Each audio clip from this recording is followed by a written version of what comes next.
Everyone, good morning, welcome back to a new blog and new day. তো বাজে এখন সকাল ওই 9টার মতো বেজে গেছে, না বেশি, 8টায় উঠেছি আর মেয়ে উঠে গেছে এবারে। মানে অন্যবার তো রি শুয়ে থাকে, হাঁটে যায়, অসুবিধা হয় না, বাট এবারে রি উঠে গেছে। রিকে অনেক ম্যানেজ করিয়ে বাবা নিয়ে গেল ঘুরতে। মানে ও যাবেই আমার সাথে, ঘুম দিয়ে উঠে একটুখানি আমাকে চায়, না দেখলে অসুবিধা হয় না, বাট দেখে ফেলেছে তার জন্য। তো একটু পর রিকে ফোন করে জানতে হবে ও কী করছে। ঠিক হয়ে যাবে, কারণ আমার কাছে একমাত্র থাকে ভালো, যেহেতু আমাকে দেখে ফেলেছে তার জন্য। আর সব থেকে বড় কথা, ঘুম দিয়ে উঠে, তাই না? ঘুম দিয়ে যে বিকালে ঘুম দিয়ে উঠে তাহলে এমন করতো না। সকালে ঘুম তো ও মানে কারো কাছে থাকতে চায় না, বিশেষ করে আমার কাছে ছাড়া। আধ ঘন্টা একটু করবে, কিন্তু এখন টাইম নেই, লেট হয়ে যাবে না, তার জন্য। তো চলো ব্লগটা স্কিপ না করে দেখতে থাকো, আই হোপ তোমাদের ভীষণ ভালো লাগবে। তো চলে এসেছি শান্তিপুর হাটে। আজকে বেশি ভিড় নেই, কেননা কালনা ঘাট যেহেতু বন্ধ, তো হাটে বেশি একটা ভিড় নেই। তাও যা ভিড়, ভালোই ভিড়, মানে ওইরকম পুজোর যে ভিড়টা, এই ভিড়টা নেই। ভিতরে এসে জানতে পারি আজকে নাকি হাটে প্রচুর ভিড় হয়েছিল মর্নিংয়ে। আমাদের যেতে যেতে 10টা বেজে গেছে, তো 10টার সময় হালকাই হওয়া স্বাভাবিক, কেননা হাটটা শুরু হয়ে যায় কালকে রাত থেকে। বাড়ি চলে এসেছি, রাগ করেছে বাবা, সত্যি তাকায় না তো আমি এত্তি, আমার রাগ কই তো। কলগেট খুলে কি করছিলে? তো চলে এসেছি, তোমাদের পরে দেখাচ্ছি। রাগ করেছে আমার সোনাটা গো, তাই না করতে নেই তো। ওই ইঞ্জেকশন দিতে গেছিলাম, কি ব্যথা দিয়েছে জানো হাতে, দেখবে? তুমি নাকি খাওনি, দিদুন বললো। খাওনি কেন?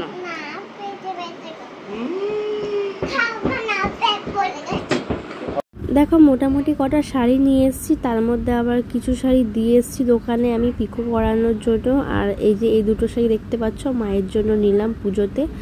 তো এই দুটো কেমন লাগছে কমেন্ট করে জানুই। এখন আর খুলে দেখাচ্ছি না, কারণ হাঁপিয়ে গেছি। আর এই যে শাড়িটা দেখতে পাচ্ছ, এটা আমার দিদুনের জন্য।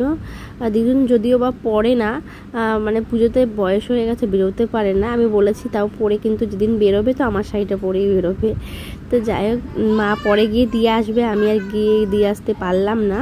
আর এই যে এই শাড়িটা নিয়েছি হচ্ছে অঞ্জলি দেওয়ার জন্য, বাট দেখিও অঞ্জলি দেওয়ার জন্য অন্য শাড়িও পরতে পারি, আবার এটা লক্ষ্মী পুজোতেও পরতে পারি। শাড়িটা কিন্তু বেশ সুন্দর, তাই না?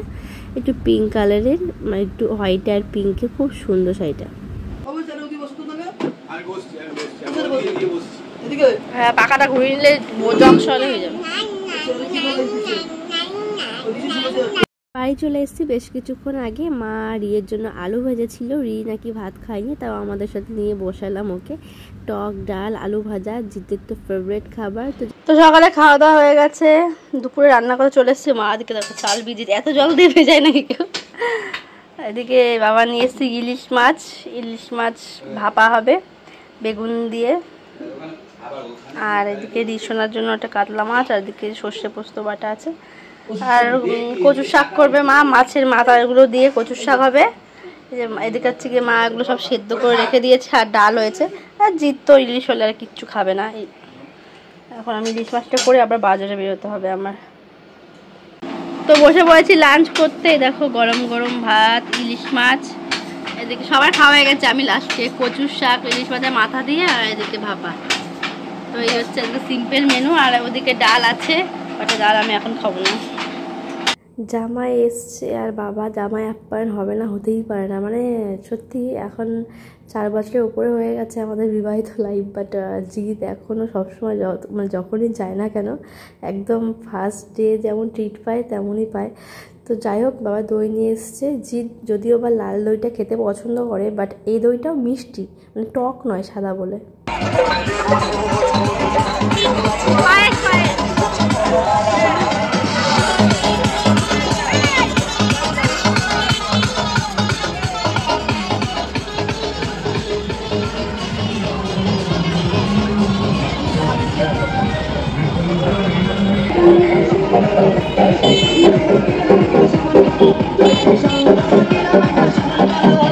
Aided by Hong Richard Center.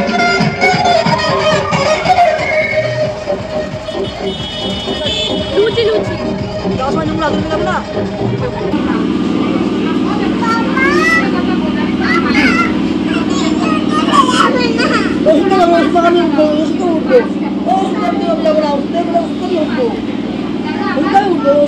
তুমি কাঁদছো কেন?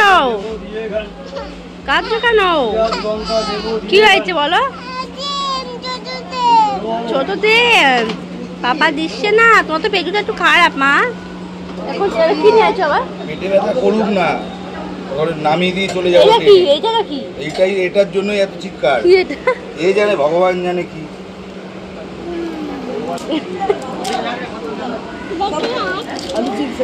এখন আবার কেন আপনি তুমি না হতে দেয় টাকা তো সবই করে ফেললাম। ওরা ফেরত দিছে তো? এটা কত দাম? মা দিদুন চলে যাবে? দিদুন চলে যাবে? প্ল্যান কিছু দাও।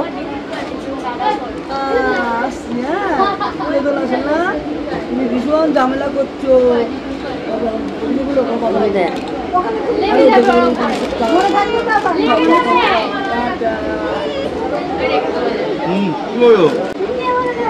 দিদুন তো বাড়ি যাবে, আবার আসবে পরে। হ্যাঁ দিদুন যাবে না মা এখন?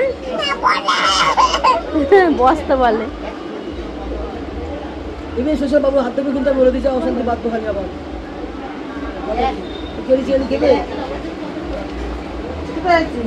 মুখে।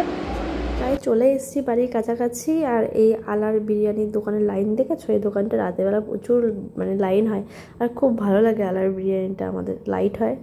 ফাইনালি বাড়ি চলে এসেছি। ঘর বিছনা পাতাটা হয়নি, কিন্তু সব কিছু ঝাড়া ফাড়া, ঘর দুয়ার মুছে ঝাড় দিয়ে রেডি। এদিকে রিসোনাকেও গা ধুয়ে দিয়েছি, আর আমিও হচ্ছে গিয়ে ফ্রেশ হয়ে গেছি। চুল তো আর এত রাতে ভেজাবো না, এখন 11টা বেজে গেছে। পুরো ফ্রেশ লাগছে, সব একদম ডিটেল ফেটেল দিয়ে মোছা কমপ্লিট। মানে এই বাড়িতে আসলে এই একটা ঝামেলা হয়, মানে দুটো বাড়ি ক্যারি করা ভীষণ কষ্ট। জানি না কবে ঠিক মানে এরকম হবে যে কোনো একটা বাড়িতে থাকবো, সেটা হয়তো কোনোদিন সম্ভব না। তো যাই হোক, এখন হচ্ছে গিয়ে বিরিয়ানি নিয়ে এসে তোমাদের দেখেছো লাইন হারাই ছিল। তো এখন বিরিয়ানি খাবো। রিকে ভেবেছিলাম ফার্স্ট দেবো না, ও দুপুর থেকে আর পটি হয়নি আর কি। তো ও খেতে চাইছে ওই হোয়াইট ভাত, যেটা বলেই নিয়ে এসেছি সাদাটা একটু বেশি করে দিতে, তো ওটাই ওকে একটু দেবো আলু দিয়ে। তো চলো আগে খেয়ে নিই। জিৎ ফ্রেশ হতে গেছে, ও ফ্রেশ হয়ে আসে, একসঙ্গে তিনজনা খেতে বসলে আমার মুশকিল হয়ে যাবে। এই যে বিরিয়ানি, ফার্স্টে ভেবেছিলাম রিসোনাকে হচ্ছে গিয়ে চালের গুঁড়ি খাইয়ে দেবো, বাট ও বিরিয়ানি যেহেতু দেখেছে আনতে আমাদের, ও বলছে বিরিয়ানি খাবো, খেলে তো ভালোই। তো আমাদের খাওয়া দাওয়া কমপ্লিট, তাই তো আজকের মতন গুড নাইট।